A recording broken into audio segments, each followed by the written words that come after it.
누가복음 8장 41절과 47절 말씀. 이에 회당장인 야이로라 하는 사람이 와서 예수의 발 아래에 엎드려 자기 집에 오시기를 간구하니 여자가 스스로 숨기지 못할 줄 알고 떨며 나와 엎드려 그 손댄 이유와 곧 나은 것을 모든 사람 앞에서 말하니. 아멘. 오늘 저는 여러분과 함께 엎드림 이 같은 제목으로 은혜 말씀을 나누겠습니다. 오늘 본문 말씀을 보면 두 명의 주인공이 나타납니다. 회당장 야이로 그리고 12년이나 혈루증으로 앓고 있던 그 여인. 그런데 이 두 사람이요 예수님 앞에 나올 때 어떻게 나왔는지를 오늘 주목했으면 참 좋겠습니다. 자, 첫 번째 회당장 야이로. 딸이 죽어가는 데 있어서 그는 이렇게 예수님 앞에 나왔습니다. 이에 회당장인 야이로가 하는 사람이 와서 예수의 발 아래 엎드려 자기 집에 오시기를 간구하니, 여기서 엎드려라고 하는 이 말을 주목해 주시기를 바랍니다. 자, 그리고 47절 말씀에 보니까 혈루증 여인이 나타나는데요. 여자가 스스로 숨기지 못할 줄 알고 떨며 나와 엎드려 그 손댄 이유와 곧 나은 것을 모든 사람 앞에서 말하니. 엎드려. 여기서 이 엎드리다라고 하는 이 단어가 강조되어 있습니다. 여러분, 이 스토리가 마태복음, 마가복음, 이렇게 누가복음에도 있거든요. 그런데 마태복음에는 절하고 회당장 야이로 같은 경우에 그리고 이 12년 된 혈루증 이 여인에 대해서는 엎드렸다, 그런 내용이 없습니다. 그런데 마가만 해도 엎드렸다라고 나타나 있고, 오늘 저희가 누가복음을 읽었는데 역시 엎드렸다 나타나 있을 뿐만 아니라, 오늘 왜 제가 마가복음을 선택하지 않고 누가복음을 선택했느냐? 왜냐하면 이 누가복음 8장에 또 엎드렸다라고 하는 내용이 있습니다. 여러분 생각나시죠? 거라사 지방에 예수님이 들어가셨는데 어느 귀신 들린 자가 엎드려, 오늘 왜 예수님 오셨습니까? 왜 그런 말을 하지 않습니까? 그러니까 엎드리다라고 하는 것이 이 누가복음 8장에 계속 이 강조되어 나타나 있습니다. 여러분, 우리 동양 문화는요, 엎드리는 그런 문화입니다.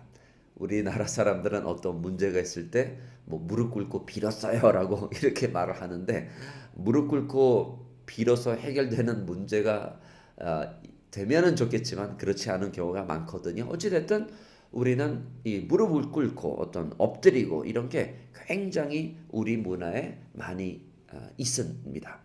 여러분, 신약 최초로 동방 박사들이 예수님 앞에 어떻게 했나요?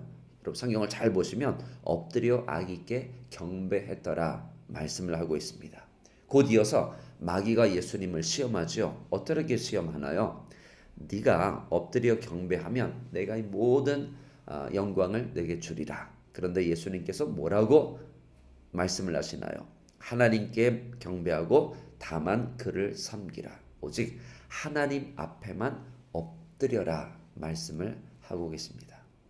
저는 요즘 들어서 우리 한국 교회가 왜 이렇게 복을 많이 받았나? 아니, 우리 나라가 어떻게 이렇게 큰 은혜 가운데 살고 있나라고 하는 생각을 아주 많이 합니다. 왜 그러느냐 하면, 제가 최근에 또 저희 기업인의 어느 한 CCO가 있습니다. 제가 이 회사명을 말씀해 드리면 너무나 잘 알 것 같아서 제가 좀 베일에 가려둘게요.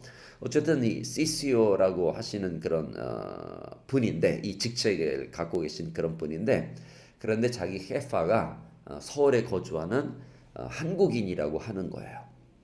그러니까 가끔 이렇게 매일같이 온라인으로 화상 채팅을 하고, 그리고 내가 그 보고를 해야 되는 그런 입장인데, 그런데 이 너무나 어떤 모르겠다는 거예요. 가끔 이 농담을 해도 웃지 않을 때, 그리고 그분의 어떤 표정을 보면은 이게 내가 혹시 실수한 것이 아닐까 그런 생각도 들고, 또한 내가 어떤 말을 하면은 그 상대방의 그런 어투나 이런 몸 제스처를 통해서 어떤 그 마음을 읽을 줄 알아야 되는데 전혀 그렇지 못하다고 하는 거예요. 그래서 제가 조언을 너무나 애절하게 그렇게 구하길래 제가 어떤 여러 팁을 주었습니다. 그리고 특별히 제가 우리나라 제가 지금 그 책에 대해서 약간 좀 쓰고 있지 않습니까? 책을. 그런데 거기에 동방예의지국이라고 하는 말이 나와요. 군자의 나라라고 하는 거죠. 그런데 그 역사를 좀 찾아보니까 여러 설이 있지만 그런데 그 공자가 우리 나라에 대해서 그렇게 예의 바른 어떤 그 나라라고 그렇게 칭했대요. 실질적으로 7대 후손이 어, 그 BC 300년이죠. 그러니까 지금으로부터 2300년 전이죠. 이런 글을 남겼다고 합니다. 우리나라에 대해서 나라가 크지만 교만하지 않고 군대가 강하지만 다른 나라를 침략하지 않고 또한 풍속이 순박하고 또한 후덕하여 서로 가는 길을 양보하고 항상 식사를 권한다. 그러면서 우리나라에 대해서 이렇게 좋은 이야기를 했다는 것입니다. 그래서 제가 말했죠. 아주 기본적인 거지만 이 서양 문화는 좀 그런 게 부족하니까 특별히 이 중남미 문화는 더욱더 그렇고요. 아무래도 좀 수평적인 그런 문화다 보니까 제가 그래서 말했죠. 혹시 인사는 잘 하십니까? 좀 별거 아닌 것 같은데 그리고 호칭은 어떻게 부르십니까? 그러니까 우리나라 사람들은 이름을 부르지 않고 어떤 직책을 부르잖아요. 또 물론 영어로 하니까 반말은 없겠지만 그래도 그 말투 속에 그 반말, 존댓말 그렇게 있는 것이 아니겠습니까? 그리고 항상 예의 바르게 말을 하고 그리고 우리는 눈치 문화라고 하는 것이 있는데 개인주의보다는 좀 공동체를 중시하는 그리고 굳이 시키지 않아도 좀 이렇게 적극적으로 하는 그리고 좀 익스큐스를 굉장히 싫어하는 그런 문화다. 또 특별히 이 아르헨티나는 이렇게 큰 문제가 되고 있는데 막상 여기서 살고 있으니까 그런 걸 인식을 못 하더라고요. 그런데 이 말 끊는 문화.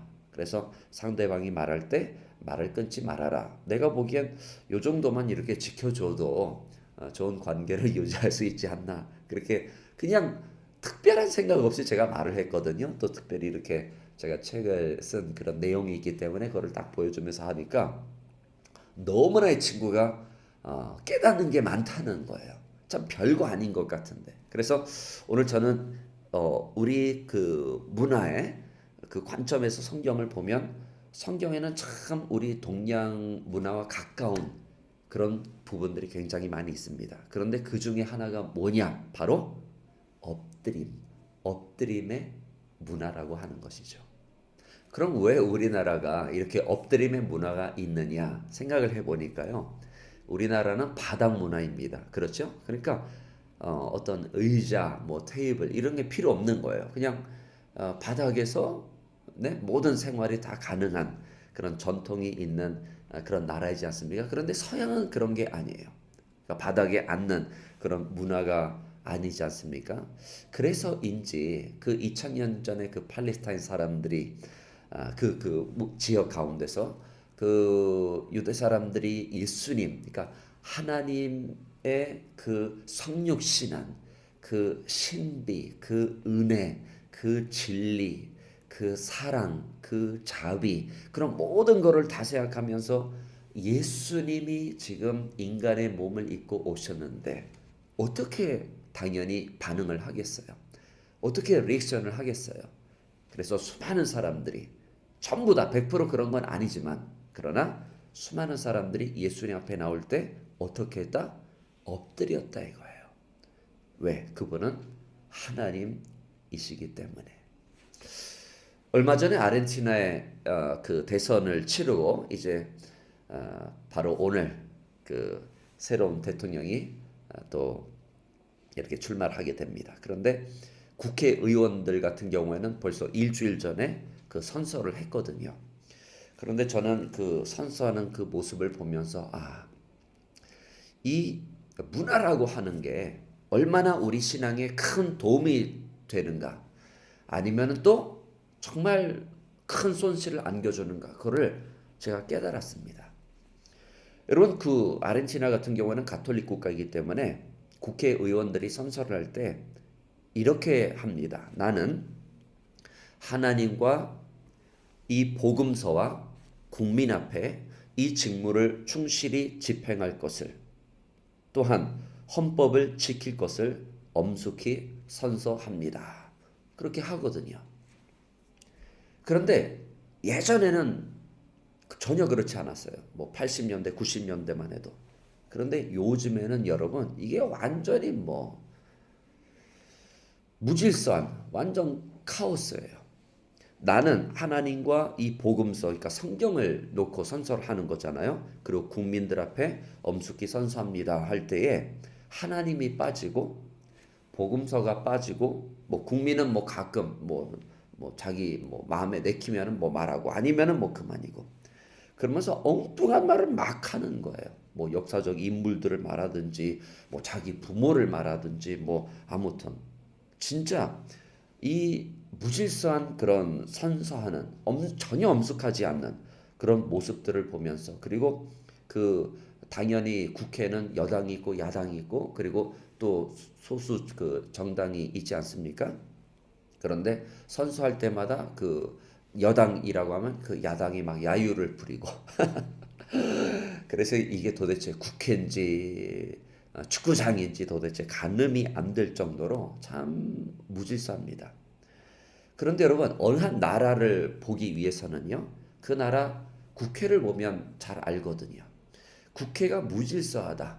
네, 나 국회를 갔는데 엄숙하지 못하고 뭐 이렇게 뭐 축구장 분위기다. 뭐 그러면은 그 나라는 그렇게 흘러갈 수밖에 없습니다.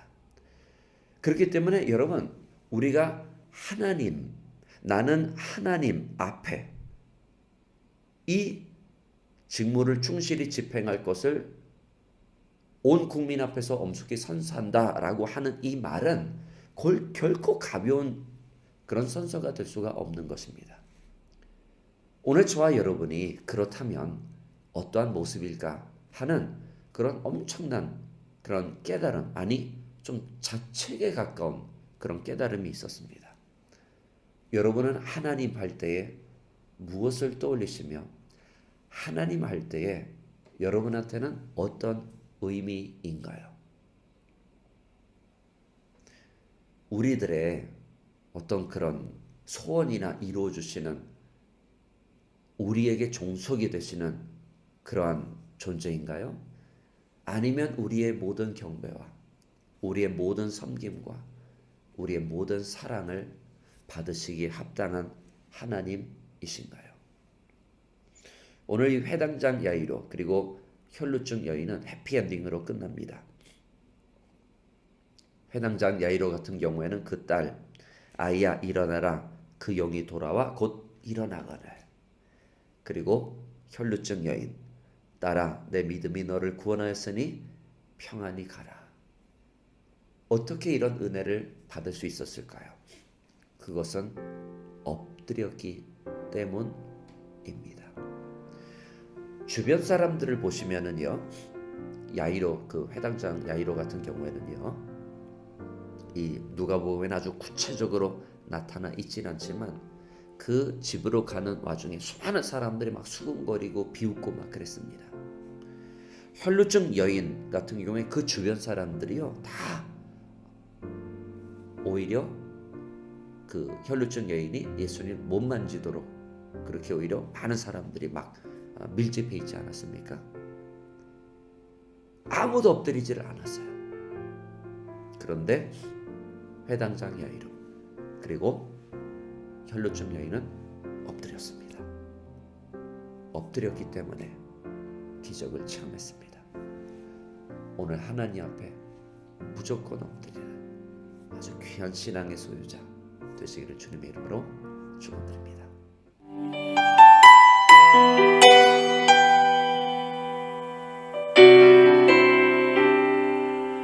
주께 가까이 날 이끄소서.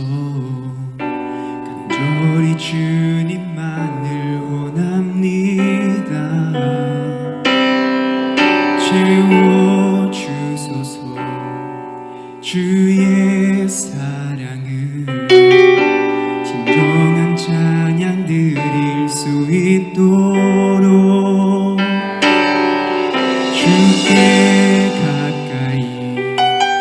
날 이끄소서. 간절히 주님만을 원합니다. 채워주소서. 주의 사랑을 진정한 찬양 드릴 수 있도록. 나는 나의 영혼 주를 부르니 나의 맘 만져 주소서. 주님만을 원합니다. 더 원합니다. 나의 맘 만져 주소서.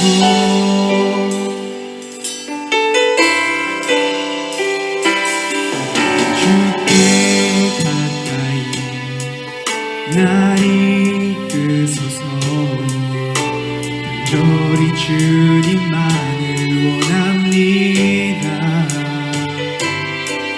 채워주소서. 주의 사랑을 진정한 찬양 드릴 수 있도록. 마른 나의 영혼 주를 부르니 나의 맘 만져 주소서. 주님만을 원합니다. 더 원합니다. 나의 맘 만져 주소서.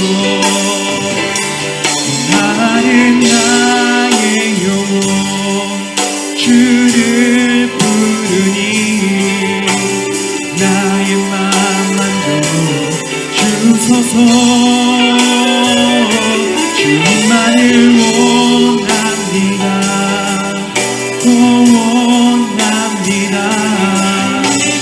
나의 맘 만져 주소서.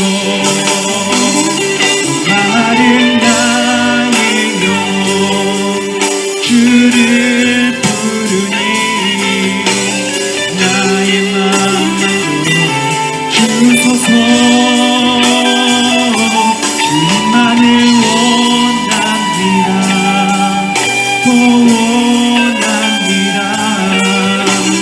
나의 맘 만져 주소서. 주님 채우소서. 나의 잔을 높이 듭니다. 하늘 양식 내게 채워주소서. 넘치도록 채워주소서. 주님 채우소서.